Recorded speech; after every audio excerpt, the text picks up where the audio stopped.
besok itu saya nggak kerjolos pokoknya aku. Iya, makasih Gus. Pertanyaan saya satu Gus, ada orang yang pernah melakukan pesugihan dan dia mungkin akhirnya setelah keluarganya habis dia pengen bertobat.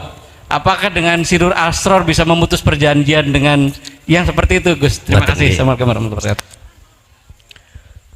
Kul in kuntum tuhibbunallaha fattabi'uni yuhibbukumullah wa yaghfir lakum dzunubakum wallahu ghafurur rahim. Selagi masih ada kesempatan umur kita di dunia ini, pasti Allah mengampuni dan memutuskan yang katanya pesugihan iku engko ana karmane nang anak. Lah gitu toh. Akan putus dengan cara jenengan iku mengikuti Rasulullah. Piye? Katakan Muhammad, jikalau umatmu ingin betul-betul dosanya diampuni, cintanya kepada tauhid, kepada selain Allah ikut diampuni, dan cintanya akan diterima oleh Allah, kata Rasul, fattabi'uni, ikuti aku. Ngikuti Rasulullah sing bagaimana? Ini loh Pak, ruhaniyah jenengan masuk pada dinul haq. Kuncinya ada sirul asror. Jikalau Anda melakukan ini, maka terputuslah hubungan Anda dengan khotam-khotam yang ada di situ. Wa yaghfir lakum dzunubakum. Ini Quran. Dan diampuni semua kesalahan-kesalahanmu. Yuhibbukumullah, dan Anda dijadikan Allah sebagai kekasihnya. Loh, ini loh. Sebab apa? Sebab Anda telah melepaskan cinta rohaniyahmu terhadap tauhid tadi. Ya. Bapak Ibu, nek pancen gak diputus Allah, aku sing tanggung jawab.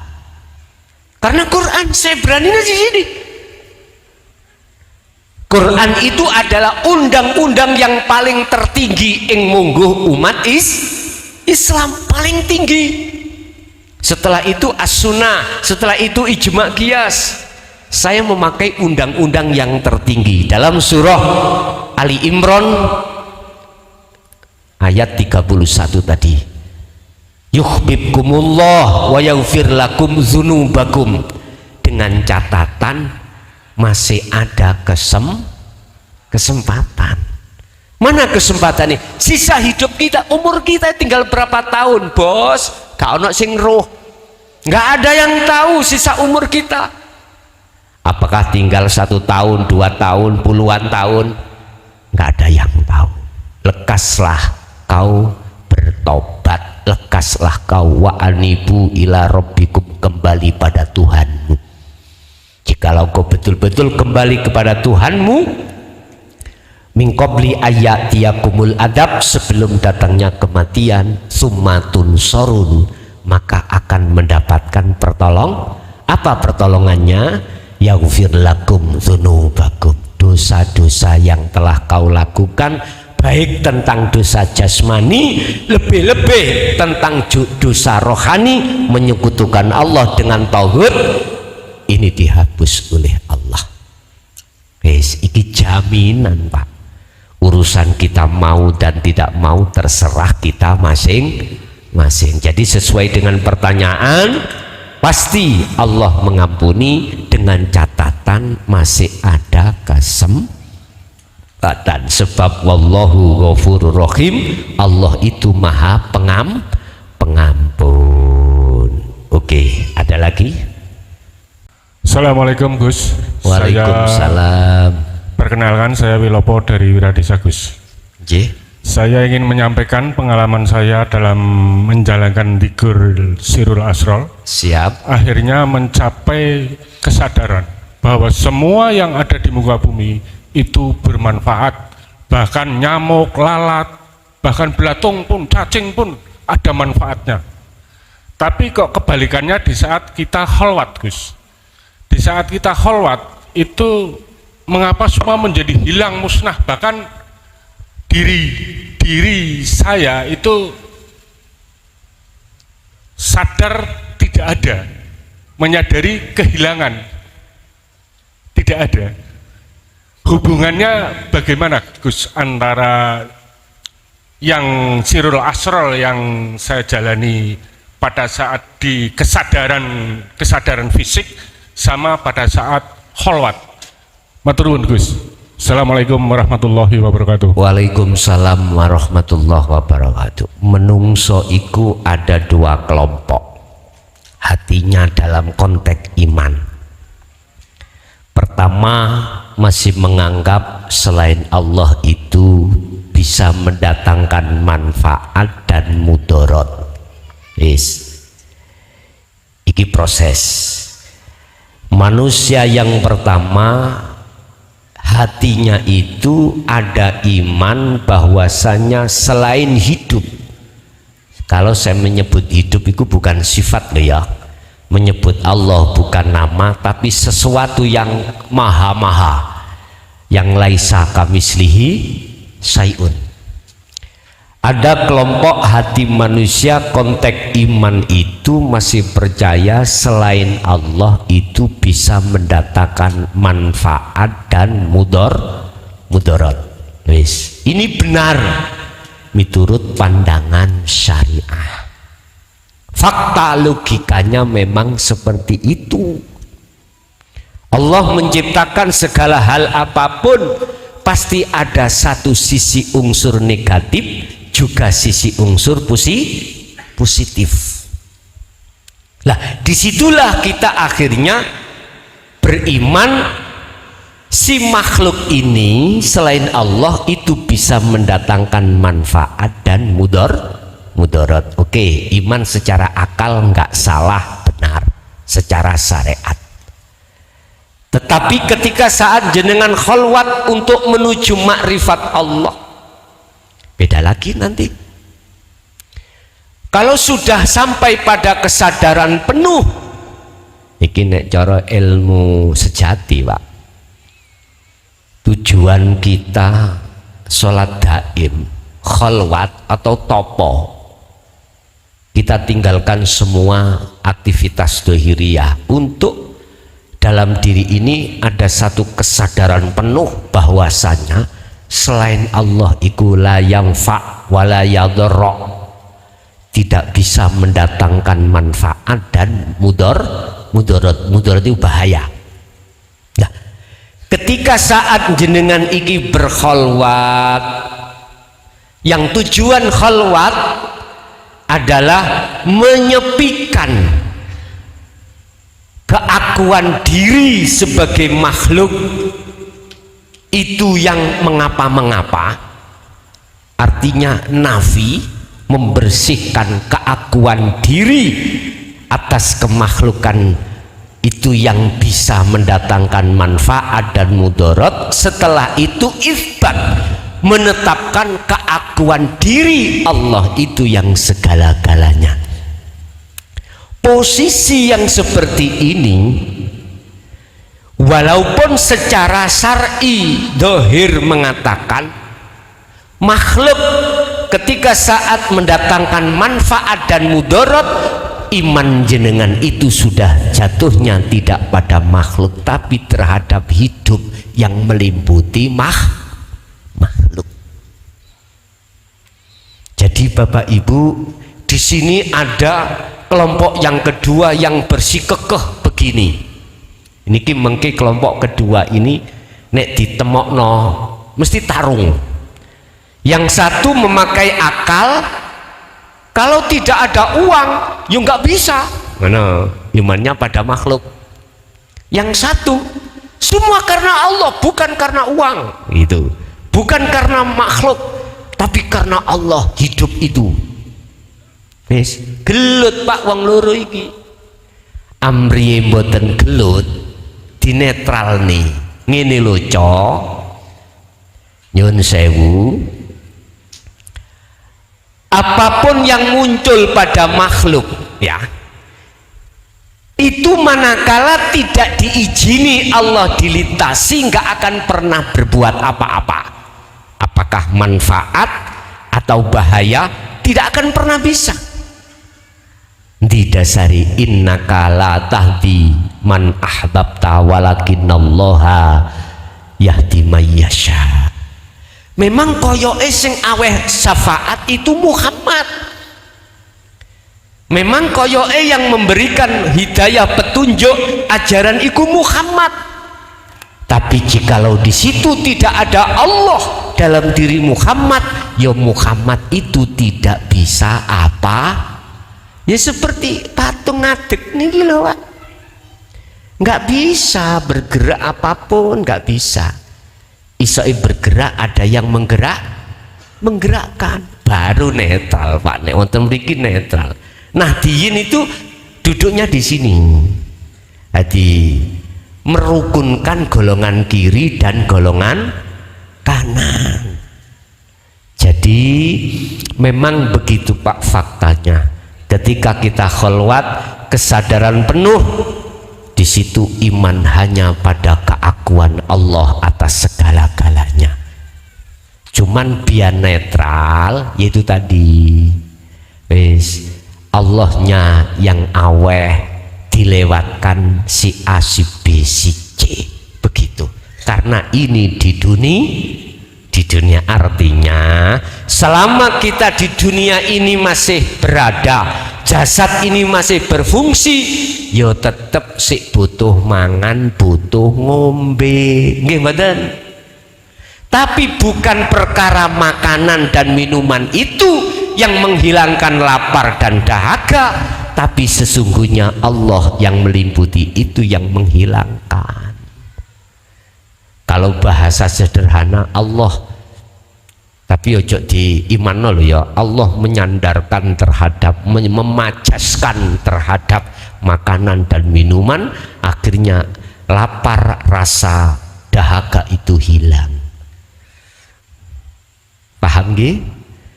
Iman sampean cukup di dalam hati hanya karena hidup itu.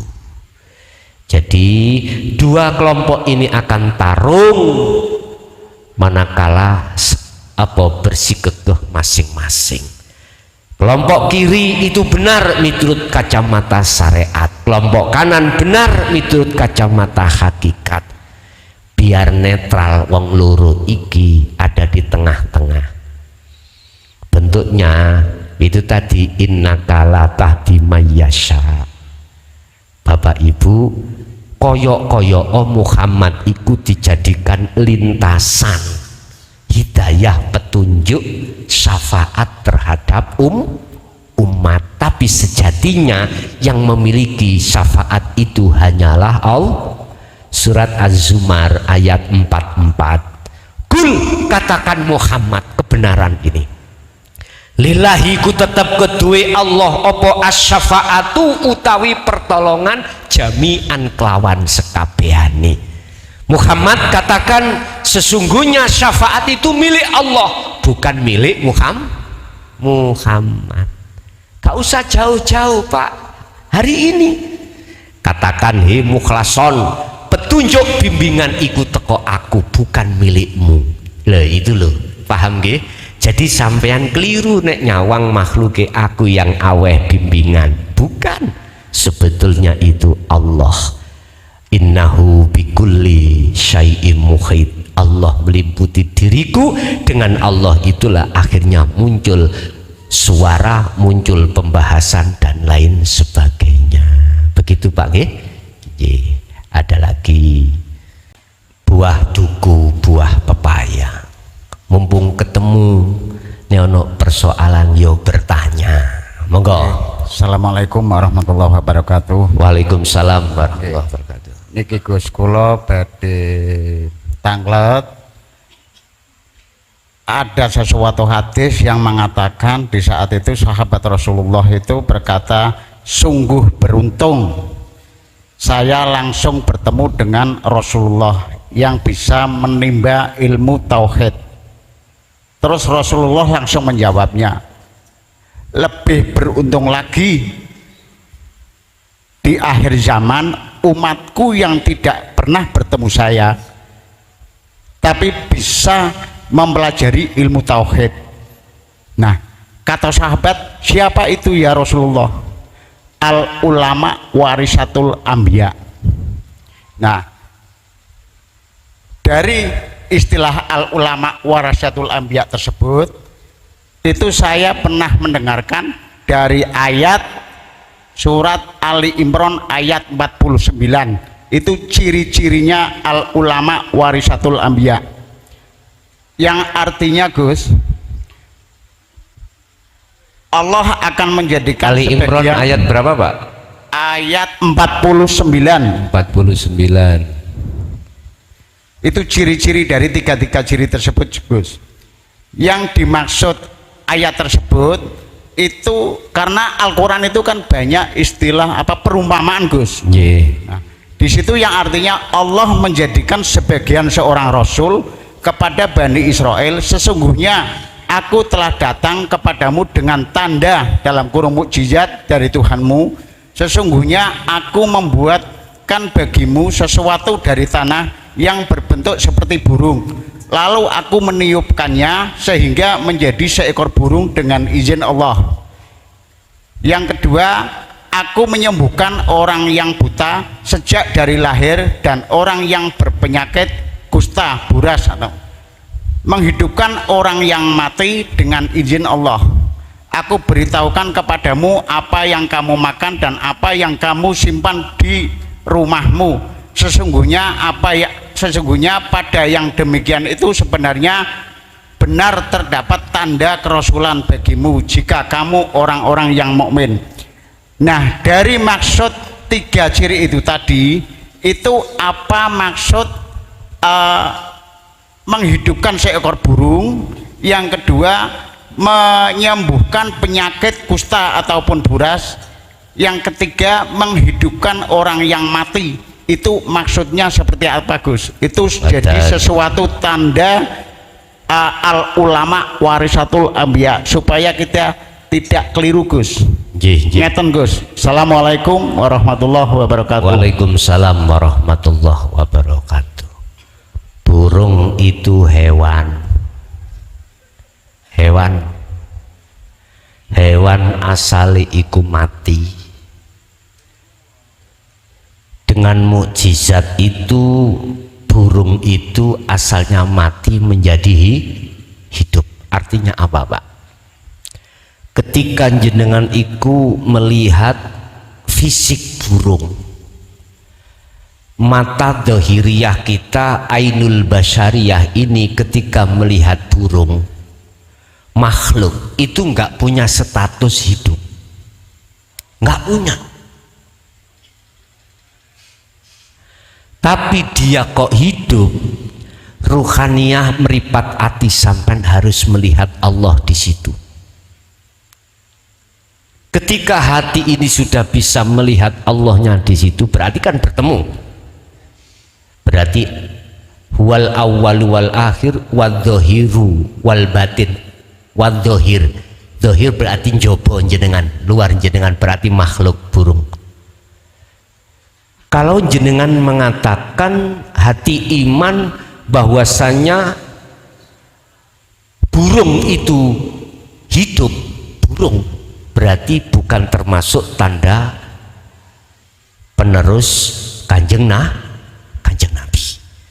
Tapi kalau hati sampean sudah bisa bertemu Allah di dalam burung, Anda pasti iman Anda bukan burung yang hidup.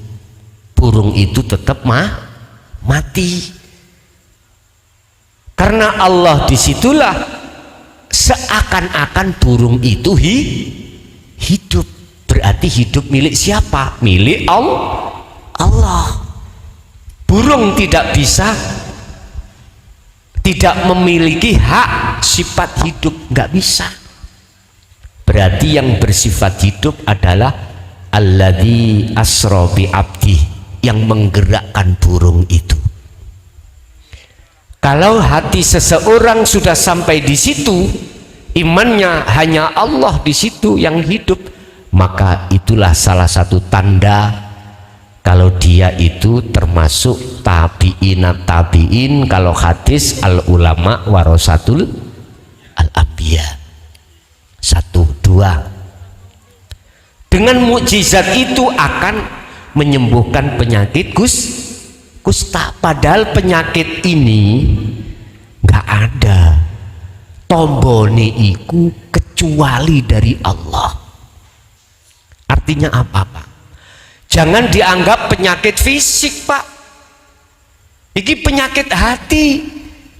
Fi qulubihim maradun fazadahumullahu maradah. Penyakit itu manakala kita dibiarkan tidak lekas sembuh, malah bertambah parah. Sebab apa dia itu kok ada penyakitnya sehingga penyakit itu menutupi ruhaniyahnya terhadap Allah. Innalladzina kafaru sawaun alaihim a'andartahum am lam tundirhum la yu'minun. Dikasih pengertian obat tentang penyakit hati, yaitu dinut tauhid. Dikasih pengertian atau tidak, dikandani atau tidak, diserukan atau tidak, diingatkan atau tidak, la yu'minun, tetap tidak percaya. Akhirnya penyakit itu nggak sembuh. Lah, mukjizat yang dimaksud menyembuhkan penyakit kusta adalah penyakit hati, Pak. Penyakit hati obatnya di dokter-dokter spesial munggo dohir nggak ada. Dokter Sutomo, dokter Iskandar, dokter apapun nggak ada obatnya penyakit hati. Yang ada hanya pada dokter di atas dokter sinten Allah Subhanahu. Obatnya berbentuk dinut tauhid, diterima, dilakoni, baru penyakit hati saya suwe lama kelamaan akan hilang, sembuh. Yang kedua, yang ketiga, menghidupkan orang mati. Artinya apa? Hati sampean kali kula khatamallahu ala qulubihim, hati yang mati di situ. Hati yang terkunci oleh niki hubud dunya, hati yang terhalang oleh dinding yang amat tebal yang disebut barzah ini. Makanya kata orang Jawa, batang urip, paribasan lho nggih, batang urip, menungso urip iku sejatine mati. Yang dimaksud sing mati hatinya. Maksudnya hatinya mati, di dalam hati kita terkubur oleh perkara-perkara yang berkenaan dengan tauhid. Wow, akhirnya dari hati yang mati gak bisa sampai pada hidup. Laksana seperti wak tempe, wak tahu itu loh, Pak. Iya, mau goreng diuyai dadi asin, mau goreng gak diuyai yo gak dadi asin. Beda dengan ikan yang di laut, diuyai koyo opo dengan air asin setiap detik bertahun-tahun tetap rasanya tidak asin. Artinya, Pak, hati yang mati ketika di dunia olehnya mati terkubur oleh syahwat dunia, terpengaruh. Akhirnya rohaniah kita terkuasai oleh gebyare dunia yang disetir hawa nafsu tadi. Tapi bagaimana hati yang hidup?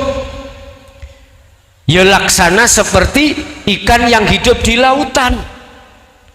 Apapun kebiarin dunia nek hati iki urip, hati ini enggak mati, enggak terpengaruh, Pak. Masih diletakkan di tempat miskin, gak menjadikan terhalangnya hati pada Allah. Walaupun diletakkan secara jasmani kaya, pangkat dan apapun kebiarin dunia mewah, gak menjadikan terpengaruh hati ini yang hidup akan menjadi mati. Gak sampai hati iki terpengaruh dengan kebiarin dunia, tetap hati iku sekali Allah tetap Allah imane? Karena jawabannya hati yang hidup. Ikan tadi yang ngono, mengapa nggak asin ikan di lautan? Karena ikannya hidup. Coba nek ikan mati, gak usah sak jam, 5 menit ae asin kabeh. Lah terus maksudnya menghidupkan orang yang mati apa? Hati yang asalnya mati itu dihidupkan dengan ilmu amal istiqomah, ilmu ajaran dinut tauhid, amal prakteki kholwat, istiqomah terus menerus, akhirnya jadilah hati yang hidup. Oke, itulah mukjizat Allah. Siapa yang tanda-tanda seperti itu ada di dalam diri beliau, maka dialah sebagai penerus kanjeng Nabi. Makanya gak mudah orang beriman. Apa yang ku sampaikan estu Pak, saya ngalami sendiri. 23 tahun saya menyerukan ini, kebanyakan lari, boten lari moro lo yo, lari ngalih. Makanya jangan heran kalau pengajian tentang dinut tauhid penggemarnya itu mung sedidik. Coba kalau ngajinya itu babakan jobone iku, apalagi sopo sing pengen utangin ndang mari, sopo sing pengen sugih, urusan lho sing teko Pak mbok, apa maneh kiai ini wis kondang saalun-alun gak muat ya. Tapi teko keterangane mulih yo ilang, mlebu kuping tengen metu kuping kiwa. Senengane apa? Nggih. Guyon-guyonan ngoten. Mangkane jeneng tak guyoni lewat iki. Ya gak jenuh. Kula yo penak nyantai rokokan iso menikmati. Nggih, ada lagi, monggo. Masih ada? Ibu, monggo Bu. Assalamualaikum warahmatullahi wabarakatuh. Waalaikumsalam warahmatullahi wabarakatuh. Gus ini mewakili suami saya, mau nanya. Monggo. Suami saya itu kalau habis sholat kan suka tidur. Ngimpi Gus. Ngimpinya itu sekoyo-koyo mati ya Gus. Ngoten. Tapi saweruh-rohe dhewe. Nggih. Wong liya kira iso weruh tapi sing weruh mung weruh sing iso weruh anake sing paling cilik tok. Nggih. Lah iki dheweke bingung oke. Kok aku kok mati tapi ki aku reti iki rohku kuwi Bos. Ngaten nggih. Nggih. Matur suwun Gus. Nggih. Ketika saat si Salik berkholwat, dimasukkan Allah di dalam alam mukasyafah, itu bisa terjadi ketika saat sadar, itu bisa jadi terjadi ketika saat nggak sadar. Kalau nggak sadar, yang kusebut sebagai tidur terus muncul mimpi, itu adalah alam mukasyafah selagi masih berbahasa makhluk. Setiap apa jenengan mimpi, di situ pasti ada maksud Allah, arti tersendiri. Jadi nggak ada bedanya ketika jenengan masuk alam mukasyafah lewat tidur maupun tidak tidur, sama. Ketika jenengan khalwat dengan berbaring tapi nggak tidur, sadar posisi sampean belum tidur, sama artinya. Masuk di dalam alam mukasyafah. Apa yang diceritakan ibu tadi yang terjadi pada suami ngandung pengertian apa? Pertama, nek babakan mati berarti itu seruan Allah. Seruan apa? Seruan bahwasanya kita besok akan mengalami kematian. Oleh sebab itu, wa anibu ila rabbikum, kembalilah lekas kau kepada Tuhanmu. Berarti apa? Kita diperintahkan Allah untuk selalu berzikir sirul asal dalam setiap aktivitas apapun semampunya.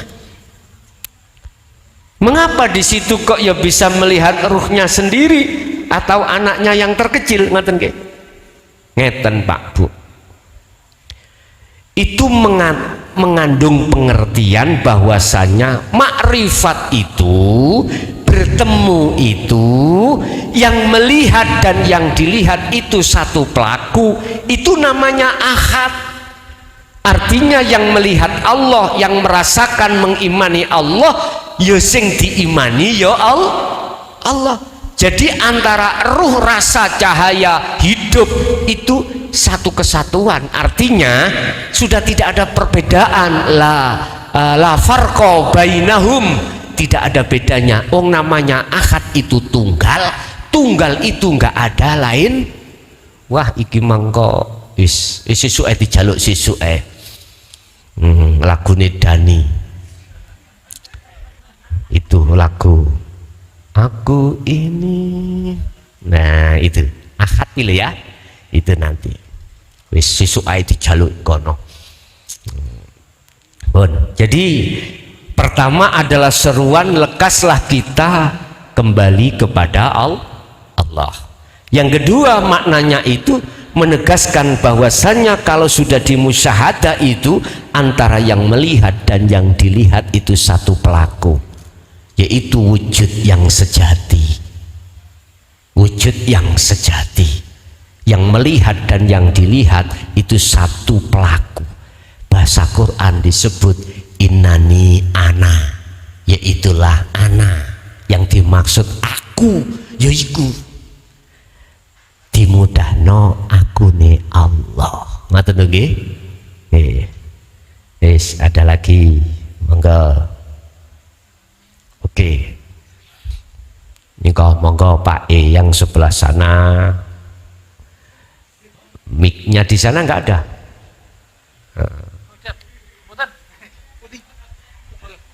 Ya di situ monggo. Mereka dereng mendapatkan mic ya. Ayo sing mendapatkan monggo. Assalamualaikum warahmatullahi wabarakatuh. Waalaikumsalam warahmatullahi wabarakatuh. Kula namine Abdul Hadi saking pojok akhirat. Pojok akhirat. Gimana kok daerah paling ler. Jadi enten kaitane nggih menika wau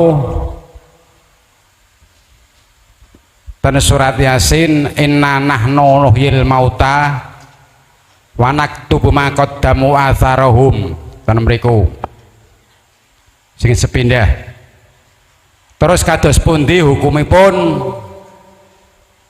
fawailul lil musallin alladzina hum an sholatihim. Jadi ten mriku termasuk neraka adalah tempatnya bagi orang yang sholat. Senajan ten mriku wonten keteranganen yurau, tergantung pada niatipun. Kados pundi menawi tiyang ten mriku sing tarkus sholat. Sing kaping 3 nggih menika innad dina yuridu bikumul yusra wala yuridu bikumul usra ten mriku sing nomor 3 ne. Sing nomor sekawan nggih menika ma'asa bakum min hasanatin famin Allah wa ma'asabaka min hasanatin famin nafsik. Matur nuwun. Wassalamualaikum warahmatullahi wabarakatuh. Waalaikumsalam warahmatullahi wabarakatuh. Enak iki jenenge Cristiano Ronaldo itu pelayune cepet. Pertama terkait surat Yasin, innama nahnu nuhyil maut wa naktubu ma qaddamu dan seterusnya.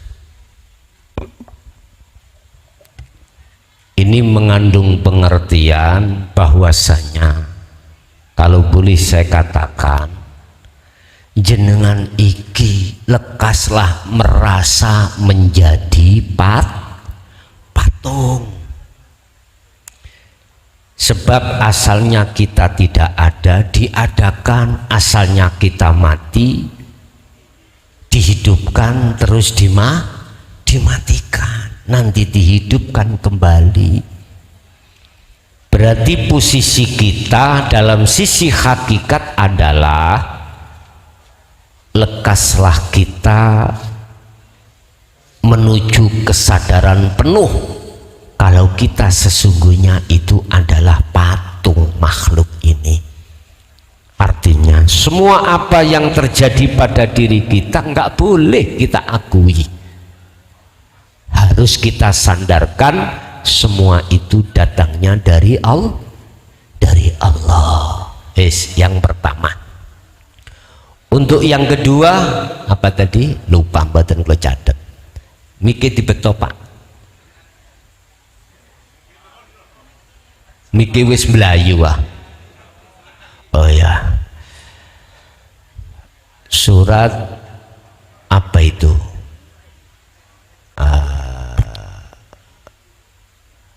Surat Wel ya. Fawailul lil musallina alladzina hum an sholatihim sahun. Bagaimana orang yang tarkus sholah? Iki Pak, saya mandangnya itu dua sudut pandang jawaban ini. Sahun di situ, lalai di situ, maksudnya kacamata syariat itu gini. Ketika waktu itu sudah datang, contoh waktu duhur datang, oleh karena kita repot urusan ini urusan ngunu, ningati dibisi ingko ae dhisik, rekno marikan dulu, selesaikan, sudahi dulu pekerjaanmu. Oke, kita menganut bisikan dalam hati, kita selesaikan pekerjaan kita atau perbuatan itu sampai habis waktu. Ini yang dimaksud lalai di situ miturut kacamata syariat. Akhirnya duhurnya hilang. Tapi kalau saya memandang dari kacamata hakikat malah lebih ke dalam lagi. Walaupun kau sudah melakukan duhur tepat waktu, tapi hatimu lalai dari Allah. Artinya lalai, nggak sadar kalau berdirimu, rukukmu, sujudmu, dudukmu itu hanya karena Allah yang menggerakkan. Akhirnya hati kita sadare iku rumongso diri kita yang bisa melakukan, ujung-ujungnya kita akan mengakui sholat itu sholat kita. Ini lalai. Inilah yang dimaksud sahun. Sehingga apa imbasnya? Mutu akibat dengan sholat seperti ini nggak ada, membekas dalam hati, nggak ada. Ini maksudnya sahun. Jadi yang maksudnya lalai di situ hati, bukan jasmani. Hati kita. Ketika saat sholat hati kita lalai pada Allah yang menggerakkan di situ. Apalagi di luar aktivitas tambah muda nemen. Karena kita belum masuk di dalam dinut tauhid, Bapak Ibu. Udah. Pertanyaan di situ, bagaimana mereka yang tarkus sholat? Apa sih maknanya tarkus sholat itu? Tarku meninggalkan sholat ing sholat. Aku yakin pertanyaan Bapak itu tadi adalah tarkus sholat fi waktiha, di dalam waktu yang diwajibkan. Meninggalkan sholat lima waktu itu loh sing dimaksud mesti ngonten. Nyun sewu, kalau yang dimaksud meninggalkan secara fisik sholat 5 waktu. Terus diri jenengan ini maksudnya gak ngaku-ngaku, gak ngaku-ngaku kalau diri jenengan, dikarenakan posisi sampean itu ada di Majedubun, ya nggak bisa dihukumi, Pak, nggak bisa dihukumi. Bagaimana jenengan iku bisa menghukumi wong gendeng? Orang gendeng lah nggak bisa dihukumi toh. Majedub itu mboten saged. Tapi wajib orang makrifat itu meninggalkan sholat itu wajib. Maksudnya wajib gimana? Meninggalkan ngaku-ngaku dirinya yang sholat itu loh, wajib, bukan sholateku yang bukan. Meninggalkan ngaku-ngaku kalau dirinya yang sholat itu wajib bagi orang-orang yang sudah makrifat dateng Gusti. Paham no mboten jenengan? Oke, engko tafsirane engko gak paham, wis gak usah nang masjid. Keliru sampean. Wajib ninggalno ngaku-ngaku kalau dirinya yang sholat, walaupun jasmaniye iku nglakoni sholat. Lho ngoten lho. Wong makrifat iku ana loro, ana sing wasilun, ana sing majedubun. Sing majedubun ya mesti secara fisik tinggalkan. Tapi bagaimana kita bisa menghukumi? Syariat tidak bisa menghukumi. Kalau dia salah nggak bisa. Kecuali wasilun, lah beda mana? Nek wasilun gak mungkin dia itu tinggalkan, gak mungkin secara fisik tinggalkan, gak cuman secara rohaniah dia tinggalkan, gak ngaku kalau dirinya yang melaku. Paham ya? Oke, itu sing nomor 2. Sing nomor 3 aku lali. Nopo? Sampai 4 kok prasaku mau dia. Monggo Pak. Sing tanya yo lali.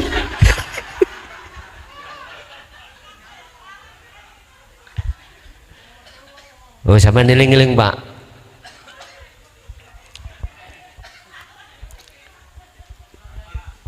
Inna dina yuridu bikumul yusra. Inna dina Yuridu bikumul yusra. yuridu bikumul Yusra. nggih, terus Wala yuridu bikumul usra. ngoten nggih, sampun nggih. Wong sugih iku asale nggih melarat. Oleh isok sugih soro dhisik. Ngabut gawe. Gak ngerti isuk, gak ngerti awan, gak ngerti bengi, ndas digawe dengkul, dengkul digawe ndas. Saya ja'alallahu ba'da usri yusra. Jadi perkara sing penak datangnya itu tidak bim salabim. Niki kinayah tasian. Iki si isaroh. Tekone sugih iku yo dilewati soro dhisik.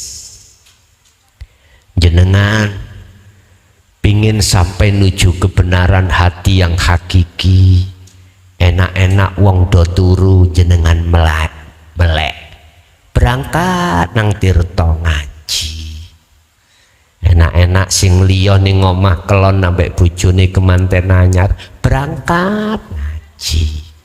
Sorok hanya satu untuk mendapatkan satu kefahaman. Dengan kefahaman itu untuk bisa laku dengan benar. Kalau sudah laku dengan benar untuk menuju ke istiqoman wusul datang Allah. Sorok. Sesungguhnya agama yang dianggap asing yaitu itu. Nanti juga perkara yang dianggap asing inilah, mohon maaf, kebenaran di mata Allah. Dinu tauhid itu dianggap asing, Pak. Pelajaran asing. Padahal munculnya syariat itu dari hakikat. Munculnya Muhammad itu dari Nur Muhammad. Munculnya jasad itu dari ruh.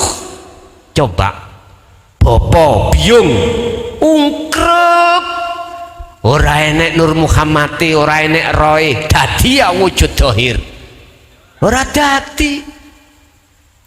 Mana keindahan? Ada kurungan manuk tapi gak ono manuke, yo gak ngoceh, gak ketemu.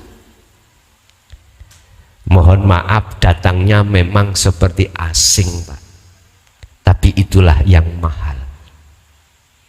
Nyun sewu, agama yang diridhoi di sisi Allah adalah agama Islam yang mana? Inilah yang kumaksud al-Islam adalah pasrah diri Anda pada Tuhanmu. Itulah sesungguhnya. Wa aslimu lahu. Siapa yang bisa pasrah terhadap Tuhannya, itulah Islam yang sempurna. Lah, pasrah itu jalannya lewat dinut tauhid. Mendidik hati sampean untuk mengesahkan pada Allah. Jadi untuk mencapai keislaman yang kafah, untuk kita mendapatkan sesuatu yang di mata Allah itu benar, dilewati kita lewat proses di mana kita jatuh bangun. Cara Nabi Adam isok ketemu Gusti Allah, bingung dhisik, ketemu lentang jari Gusti Allah, bingung. Terus lentange gak ono bulane gak ono matahari, wis kebingungan. Masa-masa bingung koyok ngeten iki terjadi pada setiap diri kita sebagai manusia.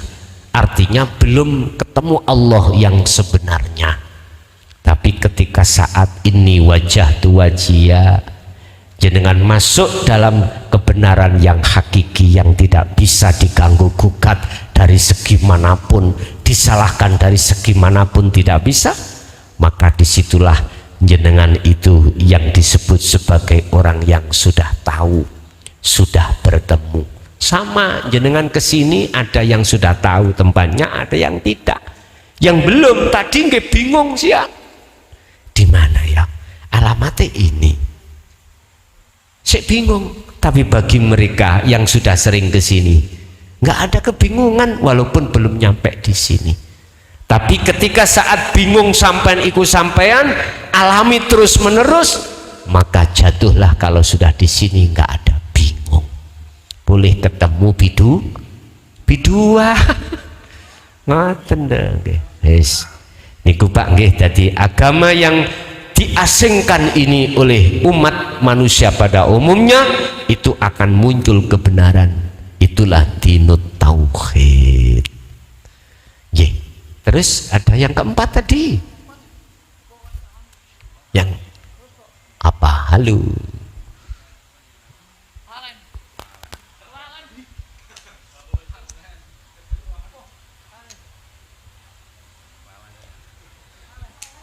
Perasaku 4. Oh ya, wis nanti diselingi yang lainnya. Barangkali ada.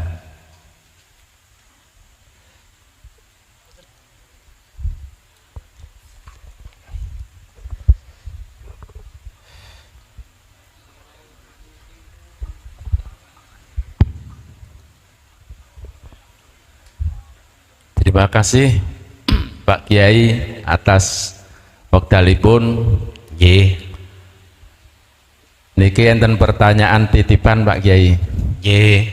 Piyambakipun badhe nyampeaken kadose boten saged, Boten penak. Nggih. Nggih, monggo. Pengalaman kula pribadi utawi kebanyakan tiang dalam melaksanakan sholat itu seperti yang diajarkan ketika kita masih TK, pelajaran di MI. Nah itu ya yang selama ini sudah kita laksanakan. Ada bedakah di antara kalangan ahli ma'rifat dengan ahli hakikat, dan itu yang kita lakukan sholat itu apakah itu termasuk ahli syariat atau apa, itu kita juga tidak tahu. Yang jelas ada bedakah dalam pelaksanaan sholat antara ahlu syariat, ahlul ma'rifat, dan ahlu hakikat. Kemudian setelah kita masuk di kalangan, katakanlah kita sudah biat kepada Hadratus Syekh Kiai Muhlason niki, apakah masih perlu syariat itu ada atau bisa masih dilaksanakan? Niku matur nuwun. Oh, sing kaping 3 tiang tugas tukang parkir, tentu resiko tanggung jawab jogo mobil atau jogo kendaraannya tentu yang diutamakan. Kalau toh itu harus meninggalkan sholat, bolehkah atau bagaimana cara niate ninggal sholat bagi orang-orang yang profesinya tukang parkir? Matur suwun. Sampun. Bun. Apakah ada perbedaan sholatnya orang syariat, hakikat, makrifat? Kalau secara fisik itu enggak ada perbedaan. Yang berbeda itu secara ruhaniah. Ini yang beda. Ingat, manusia itu tidak hanya jasmani tapi juga rohani. Sekali lagi, manusia disebut manusia itu tidak hanya jasmani tetapi juga rohani. Berkenaan dengan masalah sholat, Allah sudah katakan di dalam surah Al-Baqarah ayat 238.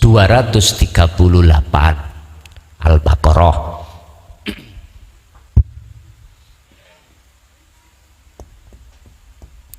238 terkait sholatnya orang syariat, orang hakikat, dan makrifat. Hafidhu dong reksa sira kabeh jagalah alas sholawati ay al maktubah, sholat 5 waktu. Berarti maksudnya sholat 5 waktu duhur, asar, maghrib, isya, subuh. Ini dilakukan jasmani. Baik orang syariat, orang torikoh, orang hakikat, makrifat, sing wasilun memang secara fisik nggak ada perbedaan. Kalau duhur papat ya papat, kalau asar papat ya asar papat, ya papat, hitungan jasmani. Berhubung pertanyaannya apakah ada perbedaan, ada dari sisi ruhaniah. Wis diakoni opo enggak, jujur opo munafik kita, ketika kita masih ada di kondisi kelas syariah, siapapun kita, ruhaniah kita itu tidak menghadap terhadap Allah, nggak bisa, karena terbelenggu oleh nafsu, akhirnya gak bisa menghadiri panggilan Allah untuk bertemu Allah. Sama saya ada di Mojokerto, saya dirantai oleh Pak Lurah, nggak bisa hari ini ke Pekalongan, nggak bisa selama belum dilepas rantainya. Makanya jangan heran kita itu selalu ingat apa kebiasaan kita. Kebiasaan kita ya tatkala ngutangi duit mana ya eling mana bahkan saeling putune bisa. Seperti itulah kita. Kalau ini ditarik ning hakikat, nyun sewu, salate orang hakikat. Diteruskan Pak ayat itu. Hafidu ala sholawah.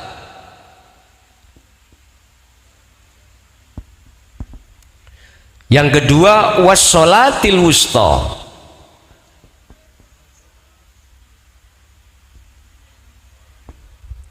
Kita tidak sadar Pak, ada wassolatil wusta, sholat yang dilakukan ruhaniyah. Inilah yang dimaksud ilmu sejati itu sholat daim. Keterangan di situ sholat daim itu 24 jam sedina suwengi, tidak melihat aktivitas jasmani, rohani. Kalau yang dimaksud orang hakikat belum makrifat, itu duduknya di muraqabah, masih ada dua. Ketika saat dia itu sholat, ruhaniyahnya itu masih merasa dirinya olehnya bisa berdiri rukuk sujud, itu karena ada Allah yang menggerakkan, mendirikan, merukukkan, mensujudkan. Masih ada dua, ada yang digerakkan, ada yang menggerakkan. Iki orang hakikat yang masih ada di muraqabah, belum di makrifat. Hakikat itu apa sih tujuan? Laksana sampai dari rumah, syariat sampai apa? Tumpaan syariat sepeda. Torikohnya apa? Jalan, daratan, aspal. Tujuannya apa? Hakikatnya apa tujuan? Ngaji. Iki sudah paham, tapi belum nyampe di sini. Sudah benar tujuannya, tapi belum ketemu. Masih ada dua. Kita yang merasa mengimani dan Allah yang kita imani. Kita yang digerakkan, Allah yang menggerakkan. Muraqabah. Dan ini prosesnya Pak, memang prosesnya. Sedangkan sholatnya ahli makrifat sudah sampai di sini, bagaimana? Beda lagi. Waktu sholat, keakuan diri yang digerakkan sudah tidak ada. Keakuan yang menggerakkan yaitu Allah sudah tidak ada. Yang ada adalah innani anallah la ilaha illa ana. Sesungguhnya aku itu adalah Allah dan tidak ada Tuhan yang wajib kau sembah kecuali aku. Fa'budni, oleh sebab itu sembahlah aku. Wa aqimis sholah, tegakkanlah sholah, lidzikri semata-mata untuk ingat padaku. Berarti munculnya orang yang makrifat waktu sholat, hatinya akunya Allah. Beda. Yang membedakan itu ruhaniyah Pak. Kalau jasmaniyah sama. Tapi perlu diingat, orang yang hakikat saat berjalan di muraqabah menuju musyahadah makrifat, terkadang dohiri sholate ya keliru kabeh. Duhur 4 dadi 10. Artinya kita lupa tentang hitungan rokaat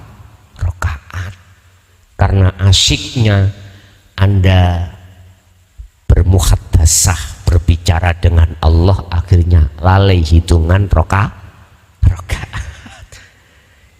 Jangan heran, tapi umpama ngoten aku pesen mung situ, ojo dadi imam. Nek nang masjid musola jangan jadi imam, nanti sing bingung iku makmume. Subhanallah, balak-balik makmume ngoten. Lah sampean kadung asyik dengan Allah, wis ibu kita dia makmum babalah 10 awakmu dewi ngoten. Loh, jangan heran apakah ini salah? Enggak, iki proses jenengan memang. Enggak apa-apa. Gon. Inilah wassolatil wusta, salat yang ada kaitannya dengan roh. Ruh jenengan. Salatil ruh iku 24 jam. Urusan aktivitas jasad iki apapun monggo, terserah. Tapi ruhania sampean iku di situ ini wajah tuwaj. Iya, inilah Pak yang disebut salat daim. Illal musallin alladzinahum fi salatihim dangimun. Salat sing langgeng. Ya iki. Ini hanya bisa dilakukan dan terjadi pada ruhania seseorang yang seseorang itu sudah sampai pada tingkatan makrifat ini. Jadi waktu nisi ya sholat ruhaniai, ngombe ya ruhaniai sholat. Jelas no ruhaniai, ojo ngomong ini aku masih nising ya sholat. Wah, orang yang syariat kita itu gak paham. Sebab definisi sholat miturut syariat awalu takbir wa akhiru salam, bisalam. Diawali takbir, dipungkasi salam. Lah sholat secara ruhaniah apa? Ya ini anibudullaha wajtanibut tagut. Bentuk ini wajah tu wajiyah ada di sini. Wes, selanjutnya perlukah orang yang seperti itu tinggalkan syariat? Si jenengan selagi ning dunya si butuh mangan enggak? Lah mangan itu syariat. Ngombe iku ngelmu ngombe iku syariat. Lah nama makan, nama minum, nama aktivitas apapun, mulai sholat atau apapun, iku nama itu toriko. Lah hakikatnya tujuanmu mangan lapo, tujuanmu ngombe lapo. Beda wong syariat dengan wong makrifat beda. Wong syariat mangan yo ngilangi dahak, ngombe mangan ngilangi dahaga kuali, mangan ngilangi lapar, ngombe ngilangi nyambut gawe golek nah, beda wong ahli makrifat beda. Apa? Liyak budun, hanya menyembah, itu bahasanya ruhania. Hakikatnya tujuannya adalah bertemu Allah. Lah Allah di situ. Fa'aina ma tuwallu fathamma wajhullah. Dimanapun kau menghadap, mengarah, disitulah ada wajah Allah. Artinya apapun aktivitas yang terjadi pada dirimu, di situ ada Allah. Lah ahli makrifat iku madhep nang Allah. Akhirnya nggak ada unsur duniawiyah di situ secara rohania. Ikulah wassolatil wusta. Akhirnya terusnya wakumu, tegakkan lillahi karena Allah, qanitin khali khusuk. Lakukan ini dengan khusuk, dengan lakukan terus menerus istiqomah hal ini dengan khusuk. Lah ini bisa dilakukan apabila rohaniyahmu yo ikut salat. Pertanyaannya, apakah perlu ninggal syariat? Nek sing dimaksud syariat ini rohaniyah tinggalkan wajib, karena rohaniyah harus lepas dari syariat.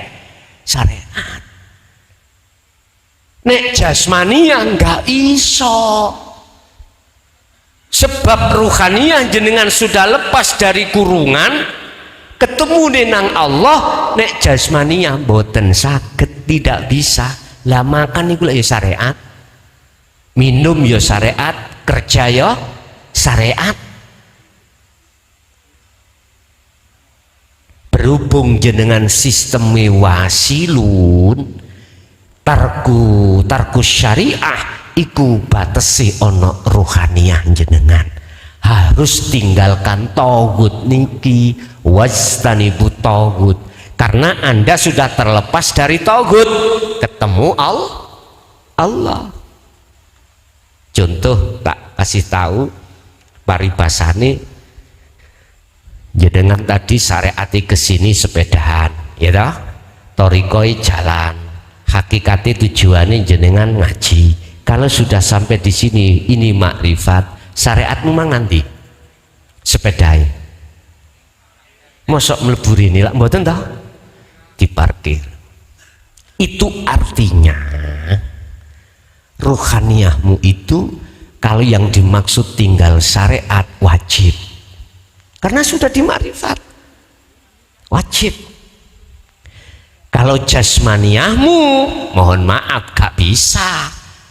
Karena apa? Karena jasmaniyahmu masih ada tanggungan kewajiban di dunia. Ada kewajiban di dunia. Jenengan apalagi yang sudah nikah punya anak. Namanya syariat nyambut gawe wajib. Beda Pak kalau kita sistemnya sistem majadubun pada Allah. Nah ini sebab kita masuk di dalam zona wong gila. Ninggalno mergawe ini kerjanya meninggalkan anak dan istri. Kalau orang yang seperti ini sudah tinggalkan, manakala istrinya dicocok disosor bebek, yo gak ono muring-muring. Nggak ada muring-muring karena dia gila, paham nggih? Kalau jenengan ngomongin majadubun nek istrimu, suamimu ditotol apa dicocok petek kok sik muring-muring, gak pantes ono majadubun, paham maksud kula? Jadi kalau di majadubun itu di situ, Pak. Istri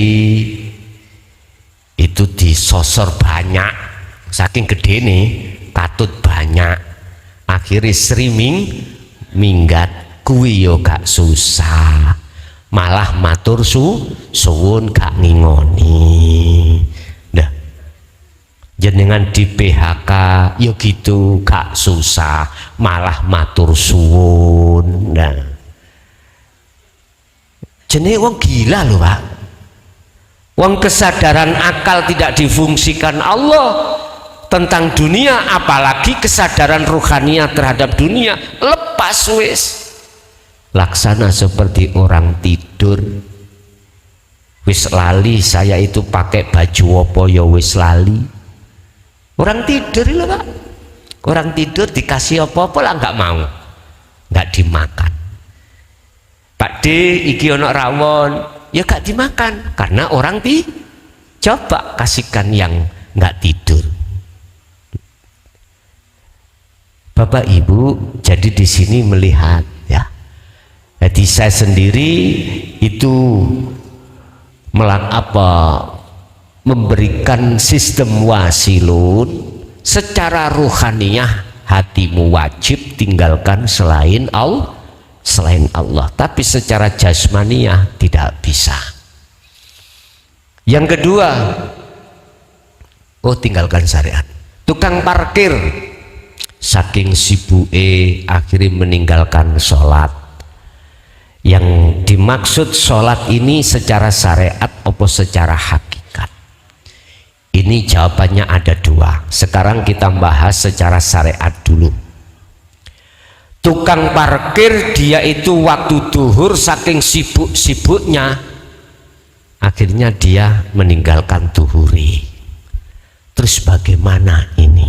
Nah gitu toh ya tinggal jawabnya dari mana saya. Kalau jawaban saya kalau secara hakikat, kalau secara syariat tetap salah syariat loh nih. Karena itu hafidu ala sholawah wajib itu dilakukan bila mana Anda ini posisinya ada di wasilun. tatkala saya tarik dari sisi hakikat, sholat iki maksudnya apa? Hakikat berarti ruhaniyah, berarti tidak dikawiti dikawiti takbir, dipungkasi salam, ndak. Jatuhnya ruhaniyah pada Allah. Inni wajjahtu wajhiya. Jikalau tukang parkir itu ruhaniyahnya itu mohon maaf, dia itu selalu menghadapkan wajah ruhaniyah pada Allah di dalam pekerjaan parkir itu, sehingga dia sudah tidak mengakui dirinya yang melakukan, tetapi akunya Allah. Beda lagi niki pembahasannya, Pak. Tidak bisa kita salahkan ketika dia tinggalkan sholat, karena dia itu posisi dalam keadaan majedub. Tidak bisa kita salahkan, kecuali dia posisi di situ keadaan wasil. Wasil itu adalah baik ruhaniyah ataupun jasmaniyah, secara ruhaniyah dilalaikan dari selain Allah, tapi akal ini masih sambung dengan urusan duniawiyah. Beda, mesti dheweke akan melakukan sholat secara syariat. Ruhaniyah apalagi dia terus melakukan sholat secara hakikat. Tergantung kita pada saat itu, si tukang parkir dijadapkan, dimajedubkan Allah atau diwasilkan Allah pada saat itu. Tinggal posisinya dia. Bisa jadi sekarang dimajedubkan, nanti asar wasilunkan, itu urusan Allah. Bisa jadi hal itu terjadi seperti itu.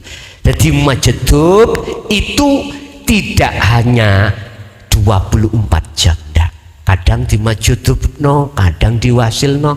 Lihat posisi jenengan, tanda kalau sampai diwasilunkan, akal sampai iki masih bisa berfungsi dengan urusan-urusan selain Gusti, tapi hati tidak bisa. Hati hanya illa liya'budun, hati hanya inni wajjahtu wajhiya, selalu mengarahkan hatinya pada hidup di dalam maupun di luar dirinya. Berarti tarkus sholah anggene ing miturut wong tukang parkir itu di mana? Kalau diletakkan di majedub nggak bisa kita salahkan. Kalau diletakkan wasilun pasti dia juga akan melakukan. Nggak mungkin dia itu menjalankan. Nggak mungkin dia tinggalkan. Sekalipun mohon maaf, hanya lihurmatil waktu, ya dah. Oleh karena memang dia itu menunggu parkir tanggung jawab gede, dihormatil waktu dia lakukan. Dihormatil waktu itu sakit sampai melaku. Aku niat sholat duhur, dihormati waktu lillahi ta'ala. Jadi sampai melaku mau coba TK. Betul apa-apa. Karena menjaga tanggung jawab. Ada lagi.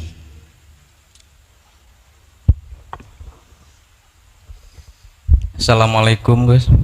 Waalaikumsalam. Nama saya Anton Gus, dari Tangkil Tengah, Kedunguni, Pekalongan Gus. Yang mau saya tanyakan, gimana caranya mengubur keakuan diri di bumi humul Gus? Sebab yang saya alami waktu khalwat kayak masih susah gitu Gus, dalam khalwat khusus. Tetapi kalau dalam umum agak lumayan mudah gitu Gus. Gimana Gus caranya biar gampang gitu Gus? Mohon petunjuknya Gus. Sebetulnya itu sama Pak. Untuk mengubur di bumi humul, keakuan kita itu sebetulnya antara di tengah umum dan di tengah khusus itu sebetulnya sistemnya sama. Cuman memang terkadang oleh karena di khusus itu berhadapan dengan ujian di dalam alam mukasafah, itu seakan-akan itu susah. Yang kedua, kita masih terjerat merasa keakuan kita yang berkholwat atau berzikir. Lah untuk memudahkan caranya bagaimana untuk memendam, mengubur di bumi humul keakuan kita, itu hanya dengan cara ketika saat jenengan khalwat, walaupun berzikir sirul asro di su'aul basiroh, biar lekas ke ainul basiroh, langsung aja jangan pernah ada rasa keakuan kita yang melakukan. Langsung aja keakuan Allah dalam dirimu hidup yang melakukan, tapi iku gak kena dipeksa. Nanti dengan sendirinya akan muncul setelah dengan sendirinya keakuan jenengan iku hilang. Pertanyaannya, yang menghilangkan keakuan diri kita siapa? Allah sendiri. Yang memunculkan keakuan Allah itu siapa? Allah sendiri.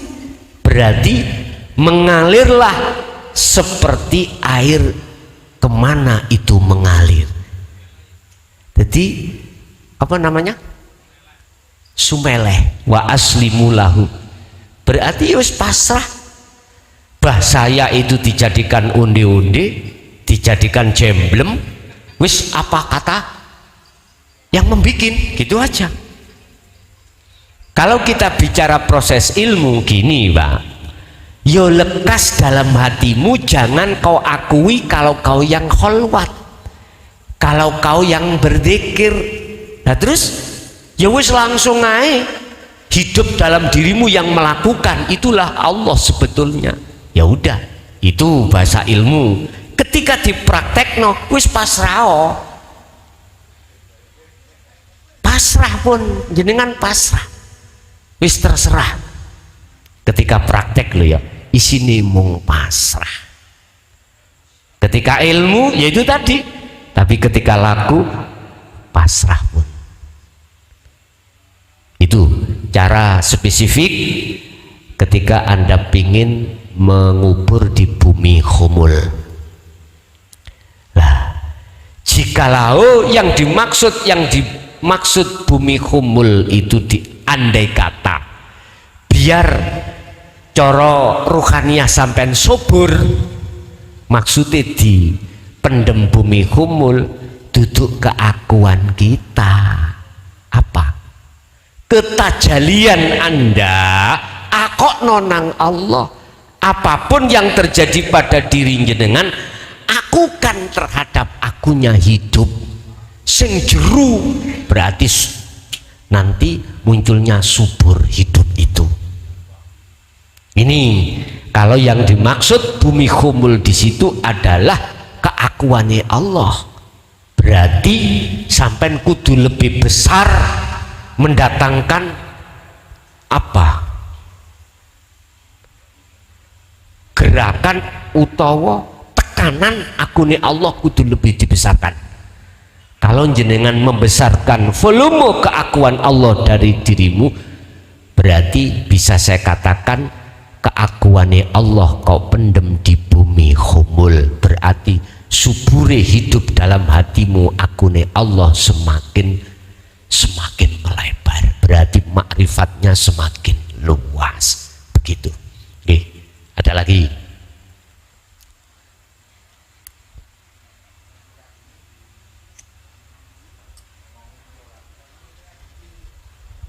Sampun, masih ada? Cukup. Bapak Ibu hadirin jamaah rahimakumullah, apa yang kita dapatkan dari Allah baik secara Al-Quran maupun syair-syair tadi, hati kita harus beriman dengan benar kalau itu datangnya dari Allah. Jikalau hati ini sudah beriman kalau datangnya dari Allah, pasti ilmu itu akan membuahkan hasil menjadi ilmu yang bermanfaat. Jikalau ini jenengan amalkan, mesti akan ngeloberi terhadap keluarga, meloberi terhadap anak putu kita atas kemanfaatannya, akan kebenarannya, atau atas kebarokahannya ila yaumiddin. Lahumul Fatihah.